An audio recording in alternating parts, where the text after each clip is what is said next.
everyone, welcome on RRG News. Bonjour et bienvenue pour cette nouvelle édition de Red River Gorge News. On commence par vous parler de la météo, une météo capricieuse et difficile en ce moment pour les performances en escalade, puisque nous approchons pas loin des 30 degrés et pas loin de 80% d'humidité.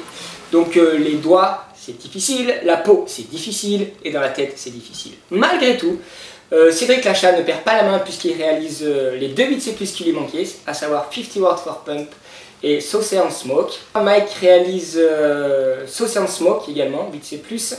Et pour finir, Ashima, la petite new-yorkaise, réalise la voix également à 11 ans.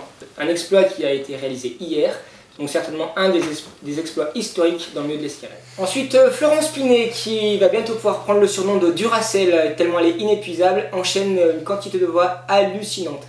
Elle réalise donc Last of the Boykan 8B Flash et Omaha Beach 8B+, au premier essai. Elle réalise beaucoup d'autres voix, mais ça serait tellement long et ça prendrait certainement tout le reste du JT de vous énumérer le nombre de voix qu'elle a fait. Mélissa Lenové, dans un style beaucoup moins décontracté, réalise également Transworld Deprativi 8B+. Ça c'est pas une nouvelle, et je tremble dans les voix. Enfin, Jacopo Larcher qui, après avoir essayé les petits produits protéinés, au regard de ses muscles, a réalisé également Omaha Beach 8B+, à vue. Nina Capresse vient à bout de son projet Ultra Perm 8B, mais rencontre quelques difficultés d'adhérence au niveau du talon dans Last of the Boykan.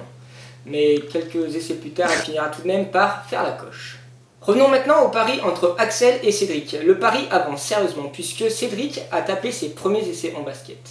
Donc nous vous rappelons l'objet du pari, il fallait que Cédric puisse réaliser cette voie en basket pour ne pas grimper en borat. A l'inverse, si Cédric réalisait cette même voie en basket, Axel se serait vu tondre les cheveux et l'ensemble du corps. Mais au regard de la pilosité désorganisée qu'il a sur son torse, c'est peut-être un service à lui rendre. Donc c'est peut-être ton dernier jour enchevelisé.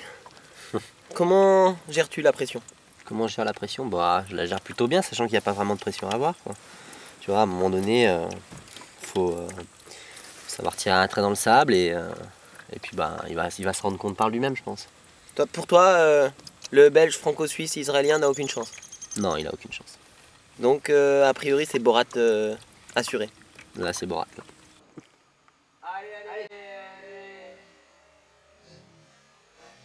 Enfin, pour finir dans les faits divers, outre la météo relativement capricieuse et la difficulté des grimpeurs à réaliser quelques performances, il faut vaguer à quelques occupations, et Romain qui est particulièrement assidu dans ses cours d'anglais, comme vous pouvez le constater. On sait également de sources sûres que Monsieur Adamandra est présent dans les parages, mais qu'il est à l'affût des meilleures conditions météo, donc il semblerait que les prochaines grosses croix puissent tomber d'ici peu.